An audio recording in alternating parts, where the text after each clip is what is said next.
Hello everyone, অসীমার কিচেনে আপনাদের সকলকেই স্বাগত। এই রকম বর্ষার দিনে যদি আস্ত ইলিশ মাছ ভাজা পাওয়া যায় তাহলে কিন্তু বেশ ভালোই হয়। আমি আজ তাই ইলিশ মাছ ভাজার রেসিপি নিয়েই আপনাদের কাছে হাজির হয়েছি, কিন্তু সাধারণ ইলিশ মাছ ভাজা নয়, একটু অন্যরকমভাবে আমি আজকে মাছটা ভাজা করব।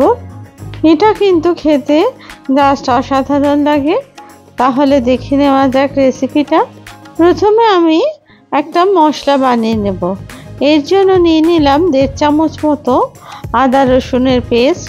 তারপরে এর মধ্যে দিয়ে দিলাম 1 চামচ লাল লঙ্কার গুঁড়ো, 1 চামচ হলুদ গুঁড়ো, 1 চামচ জিরের গুঁড়ো, 1 চামচ ধনের গুঁড়ো। এরপর দিলাম 2 চামচ নুন, বড় চামচের 1 চামচ কাশ্মীরি লাল লঙ্কার গুঁড়ো। সমস্ত উপকরণগুলো আমি খুব ভালো করে আগে চামচের সাহায্যে এটাকে মিশিয়ে নিলাম। মশলাটাকে কিন্তু খুব ভালো করে মেশাতে হবে যাতে করে নুন আর মশলা সমস্ত ভালোভাবে মিশে যায়। এরপরে আমি মাছটাকে নিয়ে নিলাম একটা প্লেটের মধ্যে। দেখুন, মাছটা কিন্তু আমি আগে থেকেই কেটে পরিষ্কার করে নিয়েছি, আর পিঠের কাজটাও কিন্তু কেটে রেখেছি। এরপরে মশলাগুলোকে ভালো করে দুটো মাছের মধ্যে এপিট ওপিট করে মাখিয়ে নিলাম। খেয়াল রাখতে হবে মাছের মধ্যে কিন্তু মশলাটা যাতে ঢোকে, তার জন্য একদম দুটো হাত দিয়ে ভালো করে মাছটাকে ধরে মাছের মাথার অংশে বা পেটের অংশে সব জায়গায় কিন্তু ভালো করে মশলাটা দিয়ে ম্যারিনেশন করতে হবে। এই যত মশলাটা ঢুকবে মাছের মধ্যে, মাছের টেস্টটা কিন্তু ততটাই ভালো হবে। দেখুন, ফুলকোর অংশটা কিন্তু আমি ফেলে দিয়েছি, কিন্তু আমি ওপরের অংশটা রেখে দিয়েছি যাতে এটা ভাজা করলে খেতে একটু ভালো লাগে, তার জন্য। তবে আপনারা চাইলে কানকোর অংশটা কিন্তু ফেলে দিতে পারেন। আর যদি আপনারা চান পেটের যে পাশের অংশটা থাকে সেটা কিন্তু কেটে আপনারা সেখানেও কিন্তু মশলা দিয়ে দিতে পারেন। তবে আমি সেখানটা কাটিনি, আমি পেটের ভেতরে এমনি মশলা দিয়ে ভালো করে মাখিয়ে নিয়েছি। অনেকক্ষণ ধরে 5 থেকে 7 মিনিট পর্যন্ত আমি কিন্তু মশলাগুলোকে খুব ভালোভাবে মাছের মধ্যে দিয়ে এটাকে মাখিয়ে নিয়েছি। কারণ আপনারা যত ভালোভাবে দিতে পারবেন মশলাটা, ততটাই মাছের কিন্তু ভাজার পর টেস্টটা হবে। তার জন্য খুব ভালো করে সময় ধরে এটা কিন্তু মাখাতে হবে। এবার আমি মাছের উপরে দিয়ে দিলাম 100 গ্রাম মতো সর্ষের তেল, আর দিলাম 1.5 খানা মতো পাতিলেবুর রস।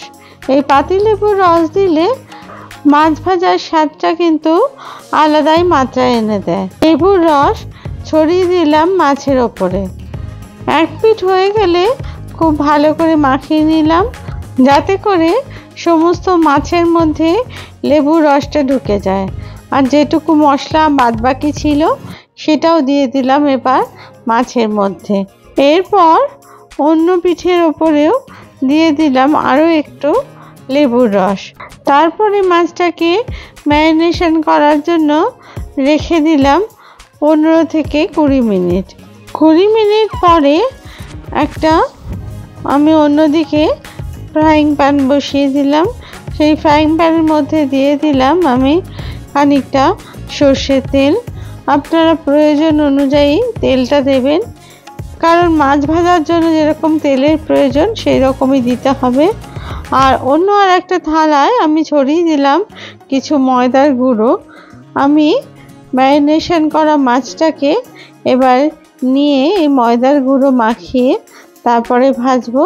তাহলে মাছটা ভাজার পর কিন্তু খুব কুরকুরে ভাব থাকবে এবং খেতেও সেটা কিন্তু সুন্দর হবে। এরপর দেখে নিলাম আমি তেলটা গরম হয়েছে কিনা। যখন দেখলাম তেলটা গরম হয়ে গেছে, তখন মাছটাকে আমি ছেড়ে দিলাম তেলের মধ্যে। ভাজতে হবে মিডিয়াম টু লো ফ্লেমে। আপনারা সেটা বুঝে ভাজবেন, কারণ মাছটা যাতে ভেতর থেকে কোনো কাঁচা না থেকে যায়। আর মাছটা এক পিঠ দেওয়ার পরে এর উপরে চামচে করে আমি কিছুটা সর্ষের তেল ছড়িয়ে দিলাম মাছের ওপরে। এইভাবে মাছের উপরে আস্তে আস্তে তেল ছড়িয়ে দিতে হবে। তারপরে এপিট ওপিট করে খুব ভালো করে মাছটাকে ভেজে নিতে হবে। একটু সময় ধরে ভাজতে হবে যাতে করে মাছটা প্রপার ভাজা হয় আর খেতে কিন্তু খুব মুচমুচে হয় সেই পর্যন্ত। এই গোটা ইলিশ মাছ ভাজা খেতে কিন্তু অসাধারণ লাগে। আপনারা ভাতের সাথেও এটা পরিবেশন করতে পারেন, অথবা আপনারা এমনি শুধুও কিন্তু খেতে পারেন আপনারা স্যালাডের সাথে, সেটাও কিন্তু খেতে জাস্ট অসাধারণ লাগবে। একটা মাছ ভেজে তুলে নেওয়ার পরে অন্য মাছটাও ওই একইভাবে ভেজে আমি তুলে নিলাম। আর গার্নিশিংয়ের জন্য আমি কিছু পেঁয়াজ নিয়েছি, সেটাকে আমি ভিনিগারে ভিজিয়ে রেখেছিলাম। এরপরে আমি একটা প্লেটে মাছ ভাজা দুটোকে পরিবেশন করলাম। দেখুন কত সুন্দর হয়েছে এই মাছ ভাজা, খেতেও কিন্তু ততখানি সুস্বাদু হয়েছে। আমি কিছু পেঁয়াজ দিয়ে এটাকে পরিবেশন করলাম। আপনাদের যদি এই রেসিপি ভালো লেগে থাকে তাহলে প্লিজ প্রতিবারের মতো লাইক, শেয়ার আর কমেন্টস করতে ভুলবেন না।